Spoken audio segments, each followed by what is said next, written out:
ദൃശ്യങ്ങളിൽ കാണുന്നത് പോലെ ഏറ്റവും പുതിയ ദൃശ്യങ്ങളാണ് ഇപ്പോൾ പ്രേക്ഷകർ കാണുന്നത്.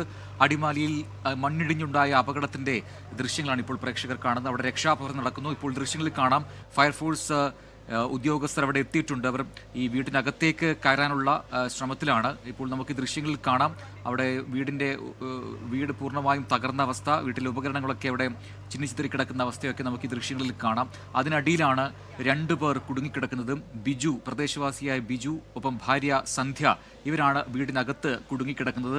അല്പസമയം മുൻപ് വരെ ഈ സന്ധ്യയുമായി സംസാരിക്കാൻ കഴിഞ്ഞിരുന്നു എന്നൊരു വിവരം അത് പങ്കുവച്ചിരുന്നു അവിടുത്തെ വാർഡ് മെമ്പർ TS സിദ്ദിഖ്. അതിന് പിന്നീട് സന്ധ്യയെ കോൺടാക്ട് ചെയ്യാൻ പറ്റുന്നില്ല, അവരുമായി സമ്പർക്കം പുലർത്താൻ സാധിക്കുന്നില്ല എന്നും പറഞ്ഞിരുന്നു. ഒരുപക്ഷെ വീടിൻ്റെ ഏത് ഭാഗത്താണ് ഇവരിൽ കൃത്യമായി ഉള്ളത് എന്ന് നിശ്ചയിക്കാൻ കഴിയാത്തതുകൊണ്ടാകാം അത്.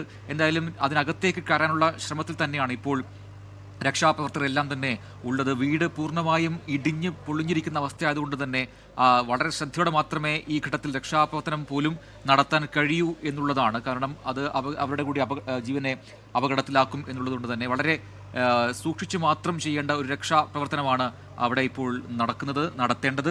മറ്റ് NDRF സംഘം, കുറച്ചുകൂടി വിദഗ്ധരായ സംഘം അവിടത്തേക്ക് എത്തിക്കൊണ്ടിരിക്കുകയാണ്. ജില്ലാ കളക്ടർ നേരത്തെ അറിയിച്ചതുമാണ്. ആ സംഭവ സ്ഥലത്തേക്ക് അവർ എത്താറായി എന്നാണ് ലാൽകൃഷ്ണൻ, നമ്മുടെ പ്രതിനിധി, അവിടെ നിന്ന് നൽകുന്ന ഏറ്റവും പുതിയ വിവരങ്ങൾ. കൂടുതൽ JCBകൾ അവിടേക്ക് എത്തിക്കാൻ ഇതിനോടകം പ്രദേശവാസികൾക്കും ഒപ്പം ബന്ധപ്പെട്ട അധികാരികൾക്കും കഴിഞ്ഞിട്ടുണ്ട്. ഈ 2 പേർ, അതാണ് ഇപ്പോൾ ഏറ്റവും പ്രധാനപ്പെട്ട വസ്തുതയിൽ നിൽക്കുന്നത്. ഈ 2 പേരെ രക്ഷപ്പെടുത്തുക എന്നതിലേക്ക് മാത്രമാണ് ഇപ്പോഴത്തെ ഏറ്റവും പ്രധാനപ്പെട്ട രക്ഷാപ്രവർത്തനം. അതിനുശേഷം മാത്രമേ ഏതൊക്കെ വീടുകൾ പൂർണ്ണമായും തകർന്നിട്ടുണ്ട്, ഏതൊക്കെ ഭാഗികമായി തകർന്നിട്ടുണ്ട് എന്നൊക്കെ പറയുവാൻ കഴിയുള്ളൂ. എത്ര വീടുകൾക്ക് മുകളിലേക്ക് മണ്ണിടിഞ്ഞു വീണിട്ടുണ്ട് എന്ന് പോലും കൃത്യമായി ഇപ്പോൾ പറയാൻ കഴിയുന്നില്ല എന്ന് അവിടുത്തെ പ്രദേശവാസികൾ പോലും പറയുന്നുണ്ട്. ഏതാണ്ട് 50ഓളം വീടുകൾ ആ മേഖലയിലാകെ ഉണ്ട്. ഇന്ന് രാവിലെയൊക്കെ നമുക്ക് കിട്ടിയ ദൃശ്യങ്ങൾ അത് സൂചിപ്പിക്കുന്നുമുണ്ട്. ആ ഭാഗത്തൊക്കെ അതൊരു ഉന്നതിയാണ്. അവിടെ ഏതാണ്ട് 50ഓളം വീടുകളുണ്ട്. ആ വീടുകൾക്ക് മുകളിലേക്ക് പൂർണ്ണമായും മണ്ണിടിഞ്ഞ് വീണിട്ടുണ്ട്. പക്ഷേ എല്ലാ വീടുകളും തകർന്നിട്ടുണ്ടോ എന്നൊന്നും ഇപ്പോൾ പറയാൻ കഴിയുന്നില്ല. രാത്രി സമയമാണ്, അവിടെ വൈദ്യുതി വിച്ഛേദിച്ച നിലയിലുമാണ്.